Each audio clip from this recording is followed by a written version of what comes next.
Muito boa tarde a todos. Permitam-me que não cumpra o protocolo, estou certo que ninguém levará a mal, para cumprimentar um convidado muito especial, cuja presença muito nos honra e nos deixa muito felizes. Francisco Sá Carneiro, filho do nosso fundador, muito obrigado pela sua presença neste momento em que a JST procura homenagear da melhor forma o seu pai. Excelentíssimo Sr. Presidente da República, Professor Dr. Marcelo Rebelo de Sousa, agradeço-lhe por se ter associado desde a primeira hora a esta homenagem da JST. É uma honra para mim e para a JST ter connosco o chefe de Estado e o mais alto magistrado da nação numa iniciativa nossa. Já não está entre nós, mas também gostava de cumprimentar e agradecer ao Presidente do PSD, Dr. Rui Rio, a presença e nele cumprimento todos os dirigentes e militantes do PSD aqui presentes e que nos acompanham também virtualmente. Gostava também de cumprimentar os excelentíssimos senhores antigos primeiros-ministros de Portugal, Dr. Pedro Santana Lopes e Dr. Pedro Passos Coelho, e os antigos líderes do PSD aqui presentes, Dr. Rui Machete e o Dr. Luís Marques Mendes, cuja presença agradeço e que demonstra também o respeito que os diferentes primeiros-ministros e líderes deste nosso partido, ao longo da história, sempre tiveram pelo legado de Francisco Sá Carneiro.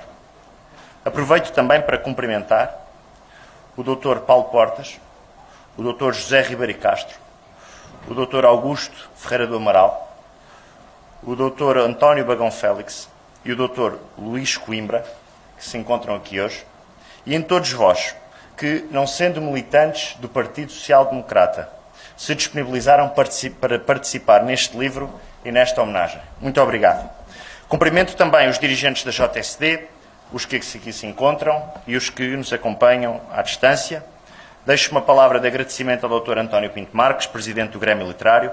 Agradeço a prontidão com que se deu esta nobre Casa das Ideias, do Pensamento e das Letras, onde Francisco Sá Carneiro tanto gostava de vir, para esta nossa sessão. E, por fim, agradeço à editora Lisbon Press a parceria e a edição deste nosso livro. Ilustres convidados, nos 40 anos do trágico desaparecimento de Francisco Sá Carneiro, ao organizar este livro que reúne testemunhos de 40 personalidades da sociedade portuguesa, a Juventude Social Democrata pretendeu homenagear e evocar o nosso fundador, o militante mais distinto e inigualável do PSD, o democrata convicto, o patriota reconhecido, o líder que os demais seguiam e o estadista que marcou para sempre a democracia em que vivemos.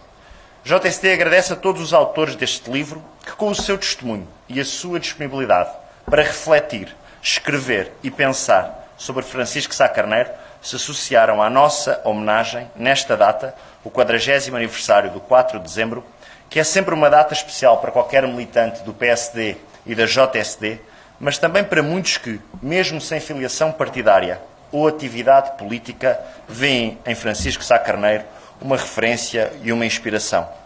Esta homenagem é também uma vontade de uma geração jovem, pensada e preparada por uma organização política de juventude.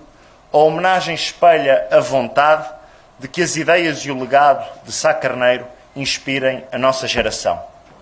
Uma inspiração para o envolvimento cívico, para o combate, que era o de Sá Carneiro, para um Portugal onde a liberdade, a igualdade de oportunidades, a justiça social, o desenvolvimento económico e social, a convergência europeia são realidades concretas para a vida dos nossos concidadãos.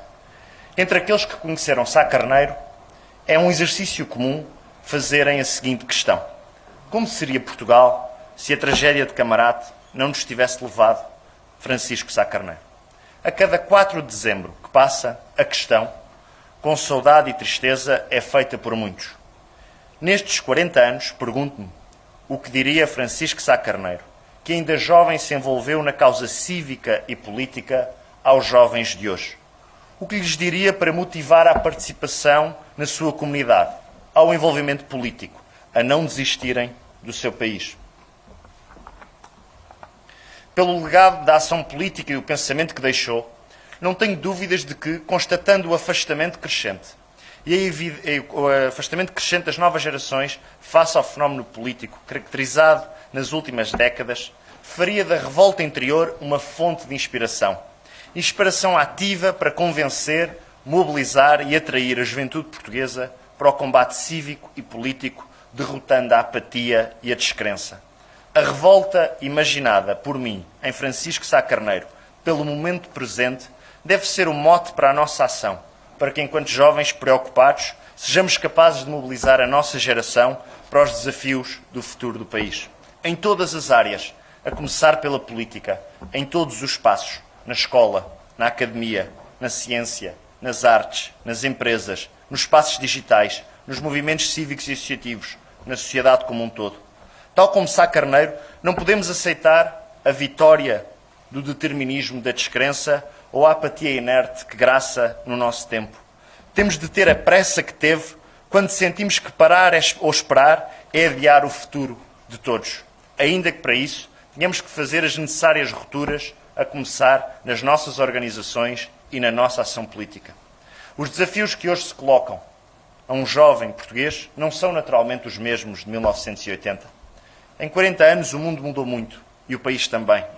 Digitalizou-se, globalizou-se como nunca, a automação e a inteligência artificial estão aí e ganham cada vez mais peso nas nossas sociedades. As tecnologias de informação, as redes sociais e os dados revolucionaram as nossas relações interpessoais e sociais. As alterações climáticas ameaçam territórios, espécies e impactam a vida de milhões de pessoas. A igualdade de género e a não discriminação sobre qualquer forma são as marcas essenciais do pensamento das novas gerações. A democracia liberal enfrenta o descrédito de muitos e os movimentos populistas procuram convencer os eleitorados com as soluções fáceis, enganosas e miraculosas. Um jovem português em 2020 vive neste caldo, vive neste ambiente em que tem de fazer vingar o seu projeto de vida. Em Portugal, embora com os avanços assinaláveis que a democracia e a pertença europeia permitiram e consolidaram, alguns problemas persistem no cotidiano e nas aspirações de muitos jovens da minha idade e da minha geração. O atraso crónico face à Europa, a tardia emancipação, o difícil acesso à habitação, os baixos salários, a desigualdade económica, social e territorial. Queremos, nesta vontade da JSD, transmitir e inspirar, a partir desta homenagem, deste livro, em torno de Sá Carneiro, a firme crença de que precisamos dos seus ideais para o futuro. Termino dizendo que precisamos da sua visão social-democrata, da sua ação arrojada e ousada, do pensamento personalista e humanista, para que ninguém fique para trás, para que o trabalho e o mérito sejam sinónimos de progresso e de um elevador social muitas vezes estagnado, para que as diferenças de proveniência regional ou de berço não limitem o sonho de muitos, para que a solidariedade não seja palavra morta, para que o país consiga derrubar os atrasos e bloqueios crónicos, para que a juventude tenha futuro no nosso país. Há, acredito, um país que ainda não foi feito, um país idealizado e sonhado por Francisco Sá Carneiro, que ainda falta materializar. Um país onde a liberdade e a igualdade de oportunidades são duas faces da mesma moeda no nosso caminho para o desenvolvimento. A JSD prossegue esse país, esse sonho inacabado de Francisco Sá Carneiro. Muito obrigado a todos.